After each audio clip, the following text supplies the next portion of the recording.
તમને ખબર છે લોકો એટલા ઓબિડિયન્ટ થઈ ગયા છે ને કે બોર્ડ માર્યું હતું ગો સ્લો, તો લોકોએ ધીમે ધીમે પાનની પિચકારી મારી.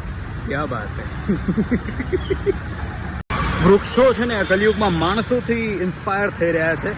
માણસો જેમ ટાયર ઉપર ફરી રહ્યા છે એવી રીતે વૃક્ષોએ પણ ટાયર જમા કરવાનું શરૂ કરી દીધું છે. અહીંયા જો ગ્રુપમાં છે ને, ફ્રેન્ડ્સના ગ્રુપમાં જ્યારે બધા બોલ બોલ કરતા હોય ત્યારે એક તો વ્યક્તિ હોય જ એવો કે જે મૂંગો બેઠો હોય. આપણને એમ થાય કે તને જીભ નથી કે નહીં, મોઢું નથી કે શું.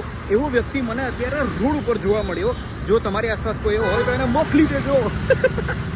ગાઈઝ એક હેલ્પ કરજો. તમારા ધ્યાનમાં જો કોઈ મનીષા હોય ને તો એમને કહેજો કે એમનું સર્કલ અહીંયા ભૂલાઈ ગયું છે. જ્યાં હોય ત્યાંથી અહીંયા આવીને લઈ જાય. અહીંયા છે એમનું સર્કલ. ઘણી છોકરીઓ હોય ને કે મને રેડ કલર નથી ગમતો, મને તો પિંક જ ગમે, ભલે પછી એ ગેસનો બાટલો હોય. એમના માટે આ સ્પેશિયલ ગેસની બોટલ સરકારે લોન્ચ કરી છે. લઈ જજો. જ્યારે પણ હું એક રસ્તા પરથી નીકળું ને ત્યારે મને એવું લાગે કે આ એક મશીન છે જે ઉડશે.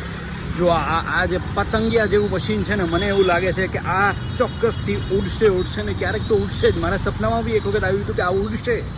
મિત્રો, એડવર્ટાઇઝમેન્ટ એન્ડ માર્કેટિંગની દુનિયામાં એક નવો વર્ડ એડ થયો છે, સાયલેન્ટ માર્કેટિંગ.